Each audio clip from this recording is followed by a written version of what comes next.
Dans la lumière tamisée d'un matin paisible, le marché bio de Saint-Cloud, niché dans une banlieue cossue de Paris, s'éveille doucement au rythme des conversations feutrées et des paniers qui se remplissent. Les étals débordent de couleurs, des bottes de carottes d'un orange éclatant, des pommes rouges luisantes comme des joyaux, des bouquets de basilic et de coriandre exhalant d'un parfum enivrant. Aïssa Ndiaye, une femme élégante d'une quarantaine d'années, franchit l'entrée du marché, son panier réutilisable en toile beige à la main. Son sweat gris, orné du logo de l'université Cheikh Anta Diop de Dakar, témoigne de ses racines et de son parcours. Cardiologue renommée à l'hôpital Necker, elle savoure ces moments de simplicité, ces instants où elle peut se perdre dans le choix d'une tomate parfaitement mûre ou d'un pot de yaourt artisanal avant une journée marathon de consultations et d'opérations. Mais dès qu'elle pose le pied dans l'allée des légumes, une sensation étrange l'envahit, comme un frisson qui n'a rien à voir avec la fraîcheur matinale. Un regard pesant, insistant, la suit, la scrute. Elle se retourne discrètement et croise les yeux froids de Pierre Lambert, l'agent de sécurité du marché.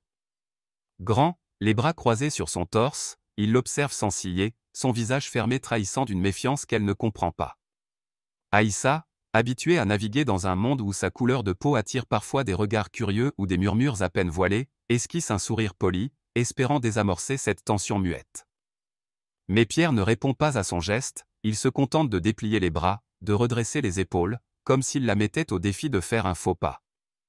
L'air, pourtant embaumé des odeurs de pain frais et de fruits mûrs, semble soudain chargé d'une lourdeur qu'elle ne peut nommer. Aïssa s'efforce de se concentrer sur sa liste de courses. Elle choisit avec soin une botte d'épinards bio, vérifie la fermeté d'une aubergine, puis s'arrête devant un étal de tomates cerises, leurs petites sphères rouges brillant sous la lumière des néons. Mais à chaque pas, elle sent le regard de Pierre, toujours plus proche, ses chaussures noires et grinçant légèrement sur le sol lisse du marché. Elle tente de se raisonner. Ce n'est qu'un agent de sécurité faisant son travail, peut-être à un malentendu. Pourtant, l'instinct d'Aïssa, aiguisé par des années à être l'une des rares femmes noires dans les cercles médicaux parisiens, lui murmure que quelque chose ne va pas. Elle resserre son emprise sur la hanse de son panier, ses doigts frôlant le tissu rêche, et se force à respirer lentement. Elle pense à sa journée à venir, une intervention délicate sur un patient atteint d'une anomalie cardiaque, une réunion avec son équipe pour discuter des nouveaux protocoles. Ses pensées, d'ordinaire apaisantes, sont éclipsées par une tension croissante. Chaque geste, attraper un citron, vérifier une date d'expiration, semble amplifié, comme si le marché entier l'observait. Elle remarque alors une femme en tailleur bleu marine impeccable, Madame Claire Beaumont, une cliente régulière connue pour ses manières hautaines. Claire, les lèvres pincées, chuchote à l'oreille du gérant, Jacques Morel, un homme d'une cinquantaine d'années au regard sévère et à la posture rigide, comme taillé dans le marbre. Elle pointe discrètement Aïssa du doigt, et ses mots, bien que murmurés, tombent comme un couperet dans le brouhaha ambiant. Cette femme a glissé des médicaments dans son sac.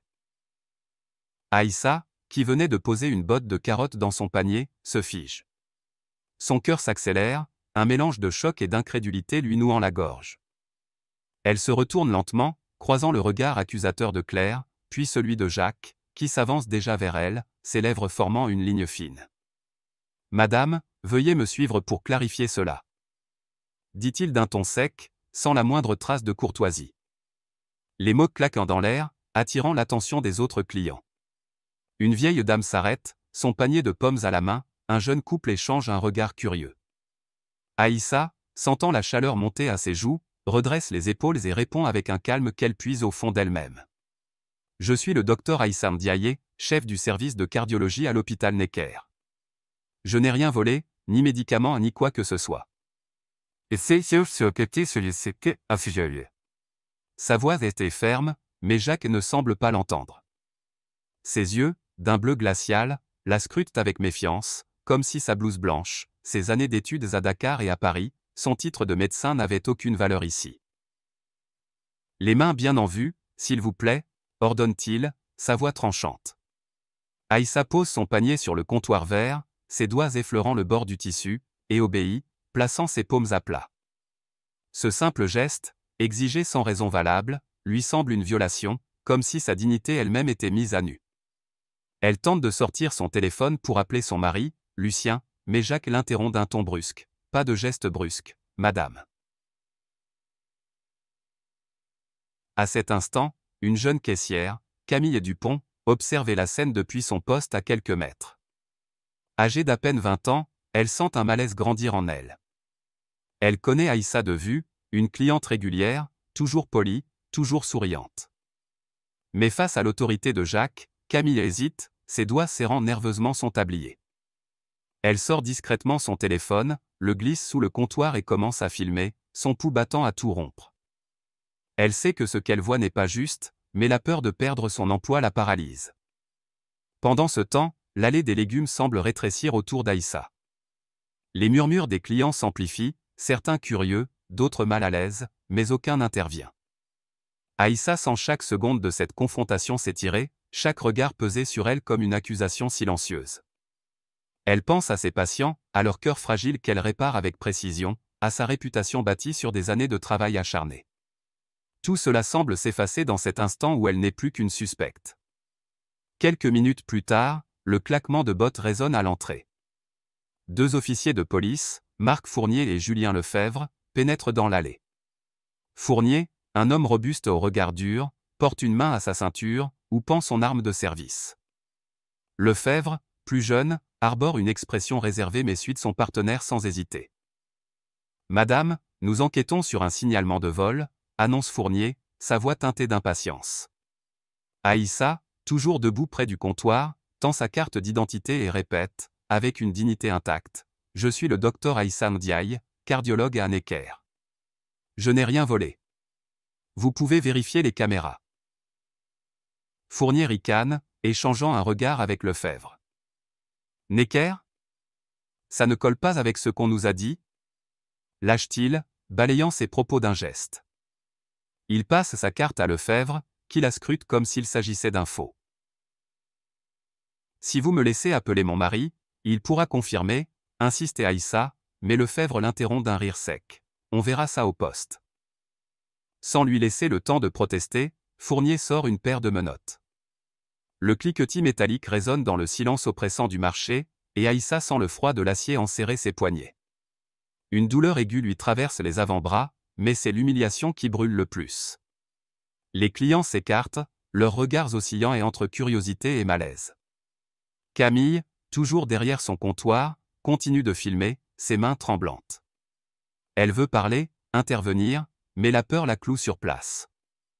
Alors que les officiers escortent Aïssa vers la sortie, ses talons claquent sur le sol carrelé, un son amplifié par le silence pesant. Chaque pas semble alourdi par le poids des regards, des murmures à peine audibles. Une vieille dame baisse les yeux, un adolescent chuchote à son ami. Aïssa, formée à garder son sang-froid face à la pression des blocs opératoires, sent une larme menacée de couler. Elle cligne des yeux, refusant de laisser cette faiblesse la trahir. Mais une goutte s'échappe, scintillant un instant sous les néons avant de glisser sur sa joue. Cette larme, minuscule mais visible, semble cristalliser l'injustice de cet instant. Elle n'est plus le docteur Ndiaye, la femme qui sauve des vies, mais une accusée, un spectacle. Les officiers, indifférents, resserrent leur prise sur ses bras, les menottes entaillant sa peau. Camille, derrière son comptoir, sent une boule se former dans sa gorge. Elle arrête de filmer, range son téléphone, mais l'image d'Aïssa menottée reste gravée dans son esprit. Soudain, un grondement sourd envahit le parking. Une Jeep militaire s'arrête net devant l'entrée du marché, ses pneus crissant sur l'asphalte. Les clients, les officiers, même Jacques se tournent vers le véhicule. Un homme en descend, grand, imposant, son uniforme kaki orné de médailles et luisant sous le soleil. Le colonel Lucien Dubois, 1er régiment de parachutistes, s'avance d'un pas assuré, son regard balayant la scène avec une autorité naturelle. « Je suis le colonel Lucien Dubois, armée française », déclare-t-il, sa voix claire et mesurée coupant à travers le brouhaha. « Voici ma femme, le docteur Aïssa Ndiaye, chef du service de cardiologie à Necker. Expliquez-moi immédiatement pourquoi elle est menottée. » Les officiers, déstabilisés, échangent un regard. Fournier, qui semblait si sûr de lui, redresse le dos, comme soudain conscient du poids de l'uniforme face à lui. Lucien tend ses papiers militaires et le badge hospitalier d'Aïssa, son regard ne quittant pas celui des officiers. Jacques bafouille, Claire baisse les yeux, évitant le regard d'Aïssa. Dans ce silence chargé, Aïssa, toujours menottée, sent une étincelle de détermination s'allumer en elle. Cette injustice, cette humiliation publique, ne restera pas sans réponse. Elle relève la tête, ses yeux rencontrant ceux de Lucien, et dans ce regard partagé, elle sait que le combat ne fait que commencer. La vidéo tournée par Camille Dupont, tremblante derrière son comptoir, éclate comme une bombe sur les réseaux sociaux. Postée anonymement sur Twitter avec le hashtag #Justice pour Aïssa, elle montre Aïssa Ndiaye, menottée, digne malgré l'humiliation, escortée par 2 officiers sous les regards curieux et silencieux des clients du marché bio de Saint-Cloud. En quelques heures, la vidéo devient virale, partagée des milliers de fois, accompagnée de messages indignés. Les images, brutes et sans filtre, capturent l'injustice d'une accusation sans fondement, et le hashtag devient un cri de ralliement. À Saint-Cloud, une banlieue cossue où les apparences comptent autant que les réputations, la nouvelle se répand comme une traînée de poudre. Les habitants, habitués à leur routine tranquille, se retrouvent confrontés à une réalité qu'ils préfèrent souvent ignorer, le poids des préjugés raciaux dans leur communauté. Aïssa, encore secouée par l'incident de la veille, regarde son téléphone vibrer sans cesse. Les notifications s'accumulent, messages de soutien, mais aussi quelques commentaires haineux, des insultes anonymes qui la visent pour sa couleur de peau, pour son audace à exister dans un espace où certains semblent estimer qu'elle n'a pas sa place. Elle pose son portable sur la table de la cuisine, dans leur appartement lumineux du quartier résidentiel de Saint-Cloud, et échange un regard avec son mari, le colonel Lucien Dubois. « On ne peut pas laisser ça passer », murmure-t-elle, sa voix tremblante non pas de peur, mais de détermination. Lucien, toujours en uniforme, pose une main ferme sur la sienne. « On ne laissera pas », répond-il, son ton empreint de la résolution d'un homme habitué à affronter les crises. Le lendemain matin, Aïssa et Lucien rencontrent Élodie Martin, une avocate spécialisée dans les droits humains, dans un café discret près de la place du Trocadéro. Élodie, une femme d'une trentaine d'années aux cheveux bruns coupés au carré et au regard perçant, est connue pour son éloquence et son engagement indéfectible. Elle écoute attentivement Aïssa raconter l'incident, ses notes griffonnées à la hâte dans un carnet en cuir. « Ce n'est pas juste votre histoire, Aïssa, » dit-elle, posant son stylo. C'est un cas flagrant de profilage racial. Nous allons porter plainte contre le marché, contre les officiers, et nous demanderons une enquête interne. Lucien hoche la tête, ajoutant « Je veux que cela serve d'exemple.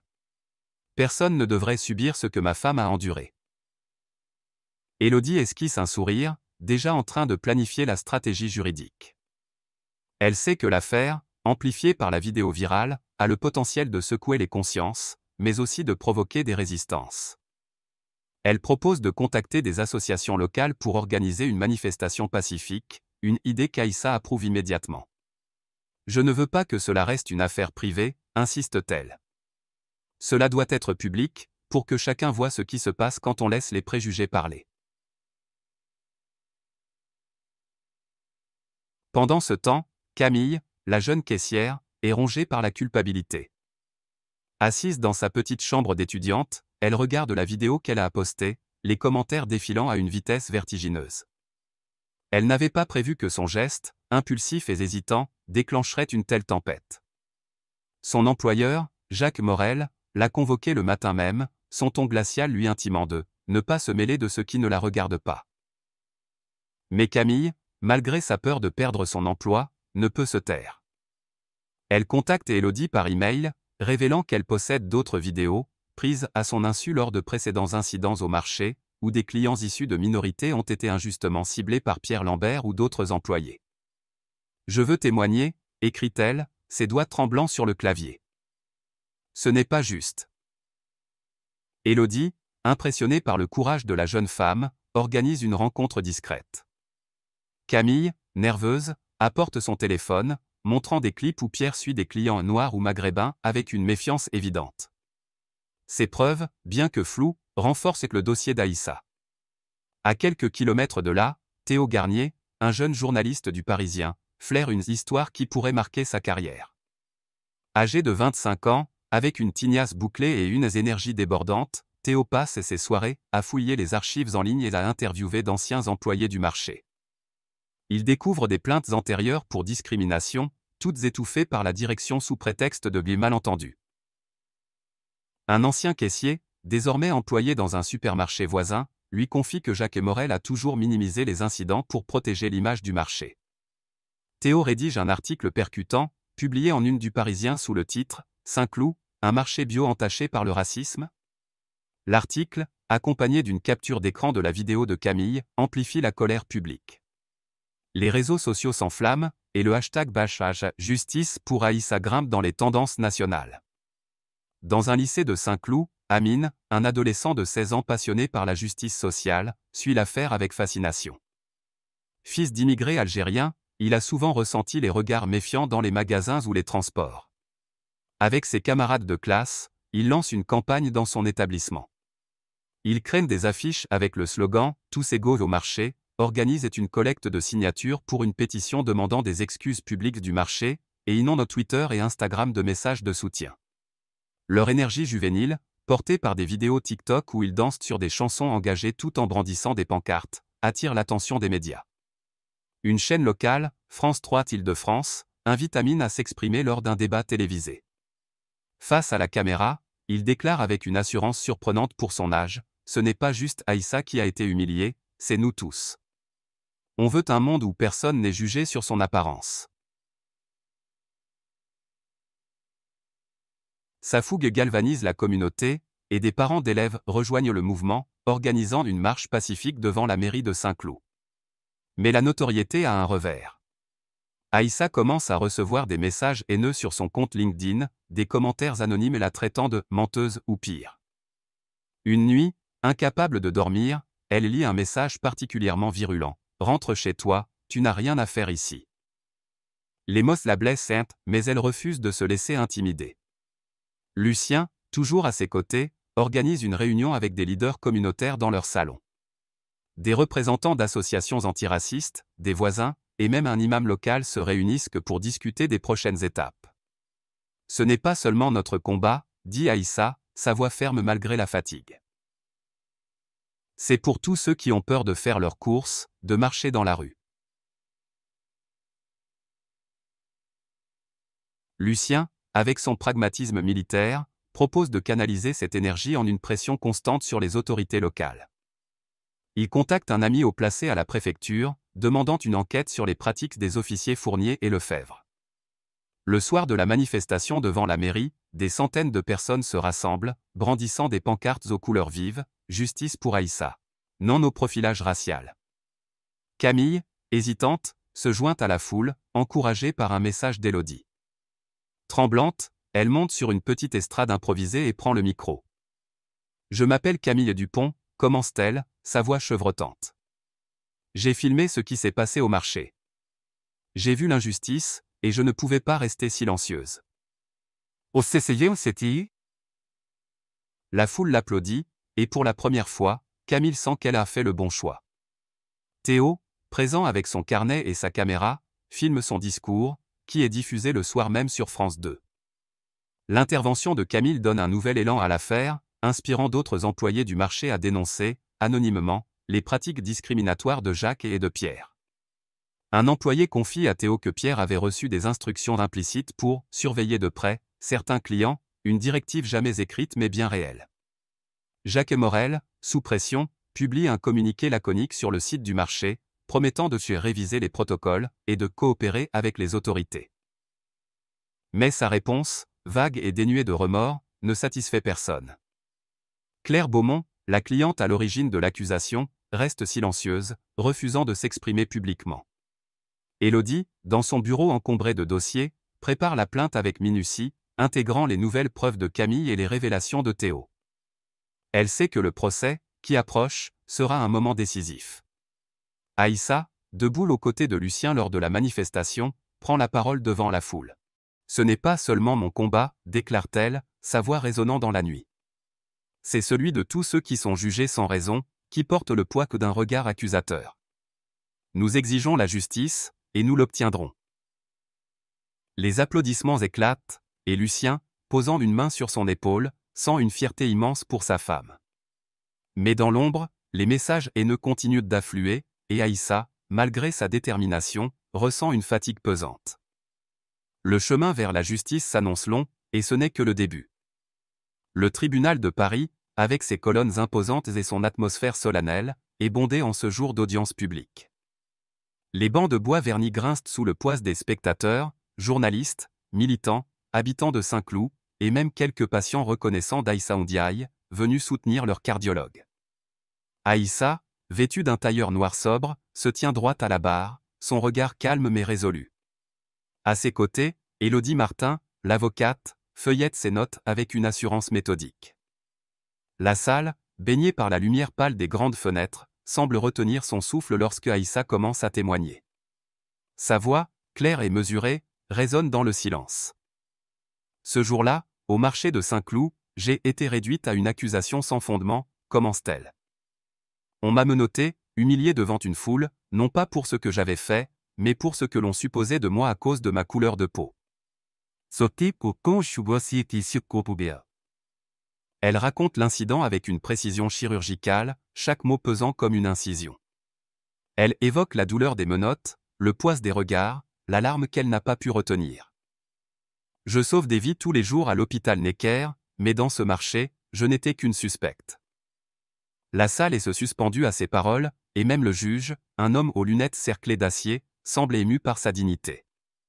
Lucien Dubois, en uniforme militaire, témoigne à son tour.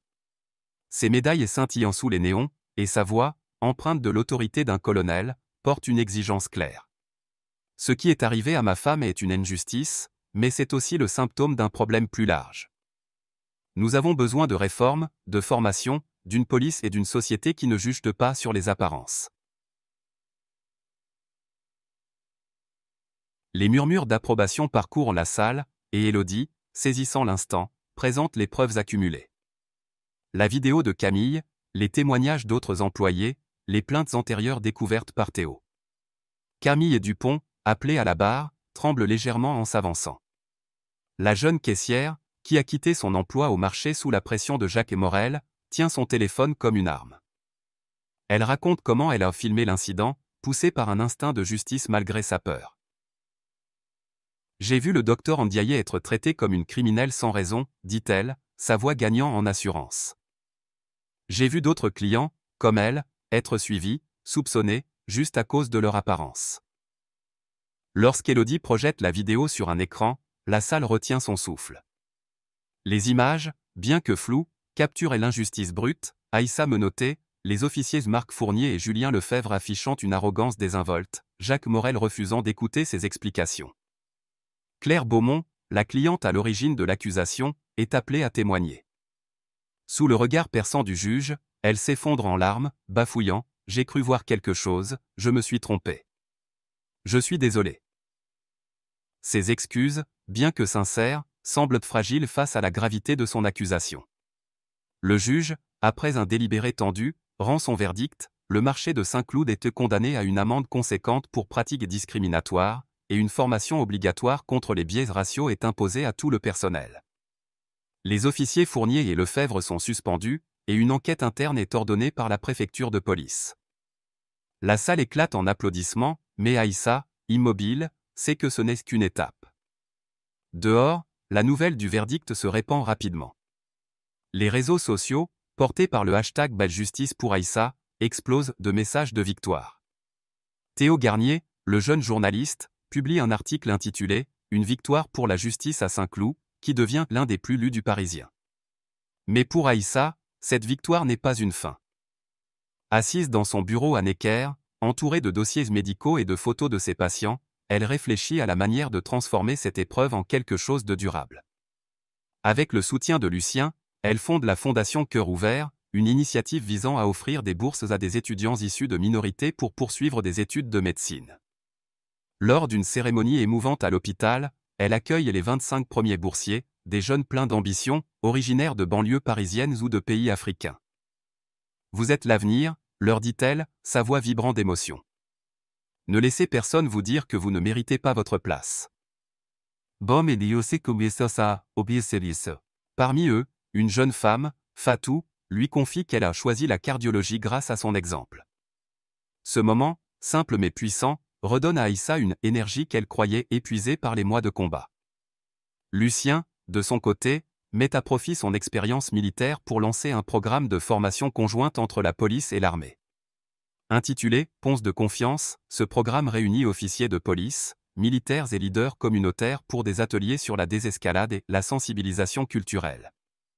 Lors d'une session pilote à Saint-Cloud, Lucien observe un jeune officier, visiblement nerveux, apprendre à écouter les préoccupations d'un habitant maghrébin sans préjugés. « C'est un début », murmure-t-il à un collègue, un sourire discret sur les lèvres. Amine, l'adolescent qui a galvanisé son lycée, est invité à la mairie avec ses camarades pour présenter un projet d'éducation contre les préjugés dans les écoles. Leur proposition, un programme de sensibilisation intégré au cursus, est adopté à l'unanimité par le conseil municipal. Amine, radieux, prend la parole lors d'une cérémonie. On ne veut plus que des gens comme le docteur Mondiaye soient humiliés. On veut apprendre à respecter tout le monde. Sa voix, claire et assurée, inspire les adultes présents, et le maire promet de faire de Saint-Cloud un modèle de tolérance. Le marché de Saint-Cloud, sous une nouvelle direction, subit une transformation visible. Une fresque murale, peinte par des artistes locaux, est dévoilée à l'entrée. Intitulée Kétis. La justice germe ici.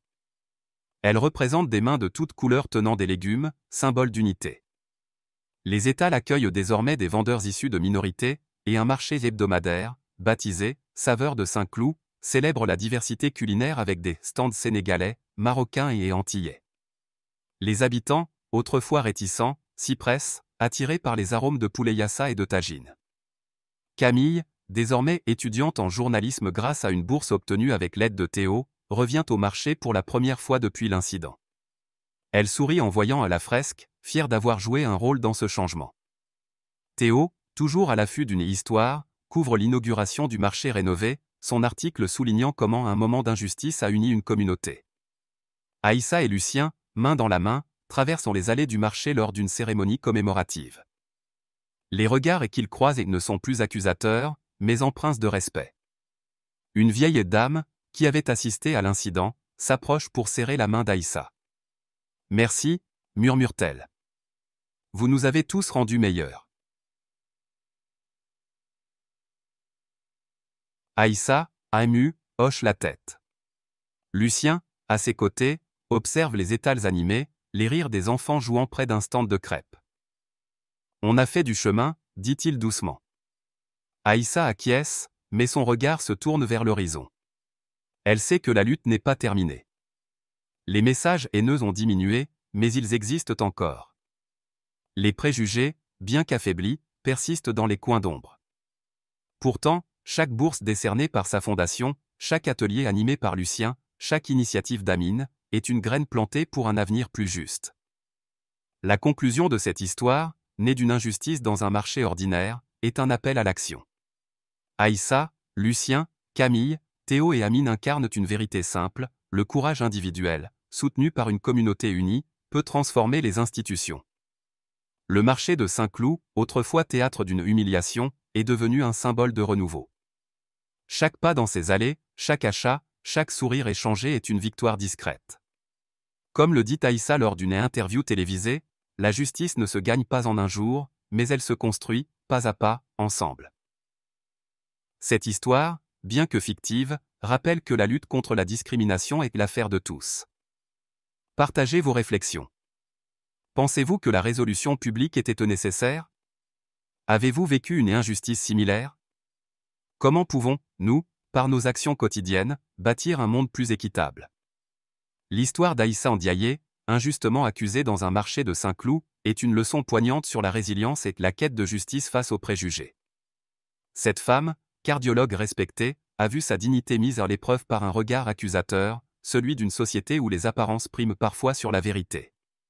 Ce qui m'a profondément touché, c'est sa capacité à transformer une humiliation publique en un catalyseur pour le changement. Son courage, soutenu par son mari Lucien et des alliés comme Camille, Théo et Amine, montre que l'injustice, bien que douloureuse, peut devenir une force motrice pour réformer les institutions et sensibiliser une communauté. Dans la culture française, où l'égalité est une valeur proclamée, cette histoire révèle les failles persistantes dans nos comportements quotidiens. Elle nous rappelle que les préjugés, souvent inconscients, peuvent blesser et diviser, mais aussi que le dialogue et l'action collective sont des remèdes puissants. La leçon que j'en tire pour ma propre vie est simple mais essentielle: il faut oser s'exprimer face à l'injustice, même lorsque cela semble risqué. Comme Camille, qui a surmonté sa peur pour partager sa vidéo, ou Amine, qui a mobilisé ses camarades, chaque geste compte. Appliqué à la vie quotidienne, cela signifie écouter activement, remettre en question nos propres biais et soutenir ceux qui sont injustement jugés. En France, où la diversité est une richesse, nous devons cultiver l'empathie dans nos interactions, que ce soit au marché, au travail ou dans les transports. Cette histoire m'invite à être plus attentif, à ne pas rester spectateur face à une injustice, mais à agir, même par un mot, un soutien ou une action concrète. Cette histoire vous a touché? Likez cette vidéo pour montrer votre soutien à la justice et à l'égalité.